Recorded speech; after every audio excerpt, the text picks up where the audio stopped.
Hello everyone, how are you. तो वो आज की मेरी जो क्लास है that's all about class 8th maths. और हमारा जो एनसीईआरटी ने हमारे जो चैप्टर्स हैं कुछ उसको उनकी एक्सरसाइजेस को मर्ज कर दिया है और कुछ क्वेश्चंस जो ऐसे हैं दे हैव एक्सक्लूडेड, ठीक है, और कुछ ऐसे क्वेश्चंस हैं जो इन्होंने कराए हैं there is nothing they have added, कुछ ऐड नहीं है।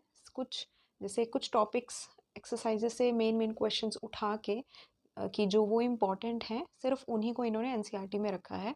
So now we are going to start हमारा मैथ्स का क्लास 8th एनसीईआरटी जो है एक्सरसाइज उसकी 1.1 और चैप्टर का नाम रेशनल नंबर्स है। तो उस टॉपिक से अब हमारा जो एक्सरसाइज में जो हमारे 2023 सेशन के हिसाब से इन्होंने जो एनसीईआरटी में न्यू डिफरेंट चेंजेस किए हैं उस बेस पे मैं अब आपको ये video 1 by 1 I add on.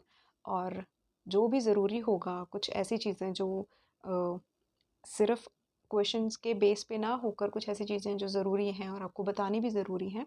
सो वो साथ के साथ मैं आपको समझाती भी जाऊंगी।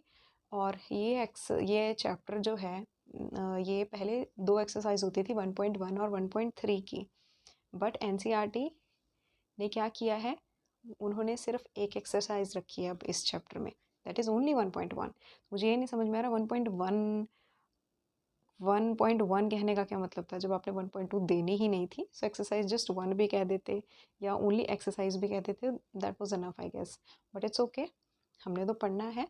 तो 2023 और 2024 सेशन जो है एक साल का, उसके बेस पे ये जो हमारे वीडियोस अपलोड हुआ करेंगी और आई थिंक आपको अच्छी भी लगेंगी। और अच्छा तो चलो बहुत सी वीडियोस बनी हैं और बहुत सी वीडियोस डेली आ रही हैं हर क्लासेस की। तो that's a small initiative from my side कि जो बुक इस साल की जो लॉन्च हुई है उस हिसाब से मैंने जो क्वेश्चंस हैं जो क्वेश्चन एनसीईआरटी बुक में है उस हिसाब से मैं क्वेश्चंस आपको डे बाय डे बताती जाऊंगी या समझाती जाऊंगी। सो आई होप आपको पसंद आएगी। अगर आएगी और मेरी वीडियो अच्छी लगेगी so you can like it, it's up all up to you. So I think we should start now. तो मैंने पहले से ही क्वेश्चन लिख के रखा था। तो क्वेश्चन हमारा है एक्सरसाइज 1.1, एक ही एक्सरसाइज है। तो उसका है name the process under multiplication used in each of the following. तो यहाँ पे कुछ जैसे ना आपने जब अपने एक्सरसाइज पढ़ी होगी, आई डोंट थिंक सो आपने पढ़ी है या नहीं, तो उसमें कुछ ऐसे वर्ड्स इन्होंने कुछ टर्म्स इन्होंने यूज़ किए हैं हर इक्वेशन के लिए, हर आइडेंटिटी, मतलब एक तरीके से नाम अगर मुझे बताना हो कि कॉम्यूटेटिव, एसोसिएटिव, ठीक है, मल्टीप्लिकेटिव इन्वर्स या सिर्फ मल्टीप्लिकेटिव और क्या है। तो इस तरीके से धीरे धीरे जो भी होगा इक्वेशन वाइज, मैं स्टार्टिंग ना करवा के, क्योंकि मैंने ये चीज़ देखी है कि अगर आप एकदम से सारे टर्म्स बताओगे ना तो आपके दिमाग से उड़ जाएगा, बट इक्वेशन के हिसाब से हम 1 बाय 1 बताएंगे तो वो आपके लिए ईजी हो जाएगा। सो एक्सरसाइज 1.1, और थोड़ा ना वीडियो सजेस्ट करती हूँ कि स्पीड में देखना, क्योंकि बहुत स्लो देखोगे तो आई थिंक 3 मिनट तो मैंने ऐसे ही बोलने में वेस्ट कर दिए हैं। तो आप यहाँ से शुरू करो और देखो कि क्या इसमें क्या इन्फॉर्मेशन आपको मिली और आपको क्या समझ में आया, है ना। So let's start. तो फर्स्ट क्वेश्चन है आपका -4/5 इंटू 1। रेशनल नंबर तो पता है ना, जब आप कोई भी चीज़ पी ओवर क्यू के फॉर्म में लिख पाओ दैट इज़ रेशनल नंबर, ठीक है।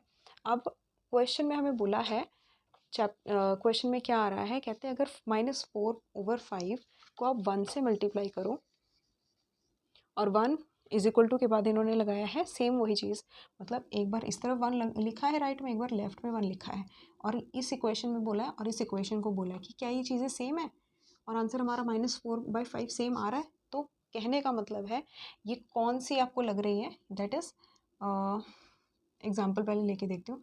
अगर मैंने 2 को 1 के साथ मल्टीप्लाई किया, फिर मैंने 1 को 2 के साथ मल्टीप्लाई किया, तो क्या हमारे आंसर सेम आ रहे हैं या नहीं आ रहे हैं। सो हमें पता लगेगा कि 2 1 2 होता है और 1 2 भी 2 होता है। सो ये क्या है आपका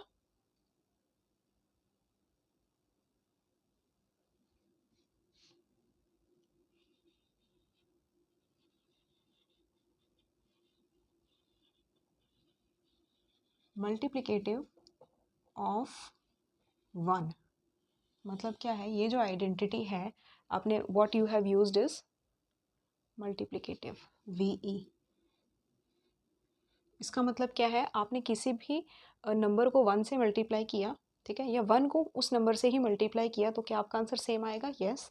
और इस तरीके की आप आइडेंटिटीज़ को मल्टीप्लिकेटिव टर्म यूज़ करते हो इस चीज़ के लिए, ठीक है।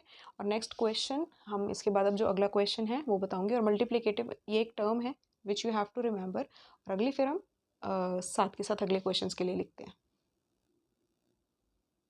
यस तो हमारी जो अगला इक्वेशन हमने लिखा है यहाँ पे, what we have written is -13/17 multiply -2/7, ठीक है, is equal to -2/7 is equal to -13/17। तो यहाँ हमने क्या किया है, सपोज मैंने ये एक नंबर लिया, इसको मैंने A बोल दिया और मैंने इसको B बोल दिया, इज इक्वल टू के दूसरी तरफ लेफ्ट हैंड साइड पे अगर हम ये कर रहे हैं तो राइट हैंड साइड पे हमने क्या किया, B को हमने आगे लिख दिया और A को हमने पीछे लिख दिया, ठीक है। और मल्टीप्लाई हम ये कर रहे हैं, अगर मुझे सेम इसको अगर शॉर्ट फॉर्म यहाँ रैशनल नंबर ना लेके या फ्रैक्शनल नंबर ना लेके मुझे एक सिंपल नंबर लेना है, जैसे कि 1 इंटू नहीं 1 ना लेके 2/4 ले लिया, ठीक है, इज इक्वल टू 4/2 ले लिया। इसका आंसर मुझे यहाँ पे बताना और इसका आंसर मुझे यहाँ पे बताऊँ, तो तुम्हें लग रहा है कि 4 2 क्या होता है, ठीक है। और राइट हैंड साइड पे हम देख रहे हैं 4 2 क्या है। कहने का मतलब हमने पोजीशन इसका ऑर्डर चेंज कर दिया, 2 × 4 करके और यहाँ पे 4 × 2 कर दिया। तो क्या इनके जो हमारे आंसर्स आ रहे हैं क्या उसमें कोई डिफरेंस आ रहा है? नहीं, कोई फ़र्क नहीं आ रहा, बिल्कुल सेम है, वैसे का वैसा ही है। सेम एज दैट ये क्वेश्चन भी वही पूछ रहा है कि हमने ये जो -13/7 है उसको यहाँ पे भी इस तरफ लेफ्ट रखा है, वहाँ पे हमने थोड़ा उसका ऑर्डर चेंज करके उसको राइट में टर्न कर दिया और -2/7 के साथ भी वही किया। तो क्या इनके ऑर्डर की वजह से क्या इनके आंसर्स में कोई डिफरेंस आएगा? No, there would be no difference, है ना। भले आप जितना मर्जी नंबर चेंज करते रहो कोई फ़र्क नहीं होगा। तो ऐसी आइडेंटिटी जहाँ पे A × B बोलो या B × A बोलो, दोनों ही सेम होते हैं, ठीक है। तो उस आइडेंटिटी को what we will say, that is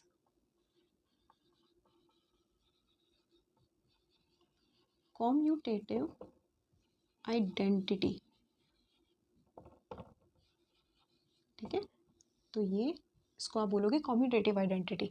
पहली वाली हमने क्या की है, जो पहली हमारे क्वेश्चन था उसमें हमने क्या किया है, किसी भी नंबर को एक के साथ मल्टीप्लाई किया, ठीक है।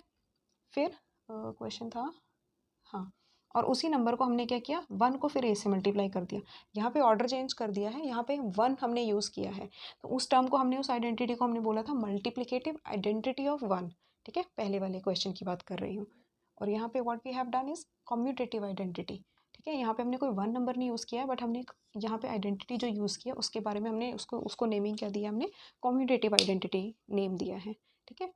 सो बाकी हम थर्ड क्वेश्चन रह गए, वो हम अगले पार्ट में बताती हूँ मैं। हाँ जी, तो ये अब नेक्स्ट हमने क्या लिया क्वेश्चन, जैसे -19/29 मल्टीप्लाई बाय 29/-19। जब आप इसको सॉल्व करोगे तो हमारा इसका आंसर क्या आ रहा है, 1। अगर मैं फ्रैक्शन में ना लेना तो फ्रैक्शन में पड़ेगा। सपोज मैंने अगर ऐसे लिया -2 लिया, ठीक है, और मुझे अब इसको क्या करना है,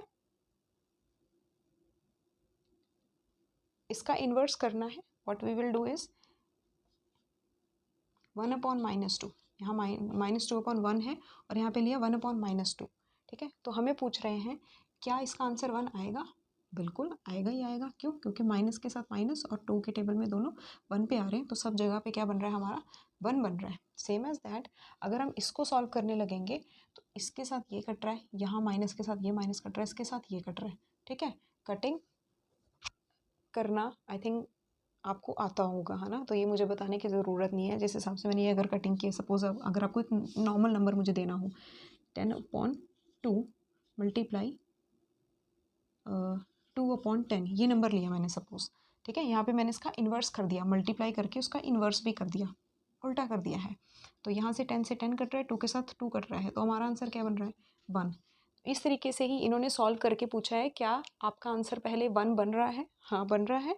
अब इसकी आइडेंटिटी को क्या बोलेंगे, जब आप क्रॉस मल्टीप्लाई या किसी को इन्वर्स कर रहे हो और उसको कट कर रहे हो और आपका आंसर उसमें 1 में आ रहा है, तो इसको क्या बोलेंगे हम,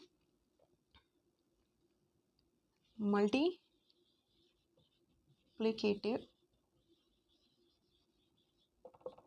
inverse, what we have done here is, हमने यहाँ पे इन्वर्स किया ना, नंबर को उल्टा किया, रेसिप्रोकेट किया, रेसिप्रोकल किया उसका, तो उसको बोलेंगे multiplicative reverse identity. Okay, so with this हमारा फर्स्ट क्वेश्चन कंप्लीट होता है, और नेक्स्ट जो क्वेश्चन 2 है उसकी भी मैं पूरी एक्सप्लेनेशन यहाँ पे दूंगी, उसके साथ कुछ हमारी आइडेंटिटीज़ भी बची हैं, वो भी मैं एक्सप्लेन उसी के साथ करूँगी। So with this thank you, and I hope आपको ये वीडियो अच्छी लगी होगी।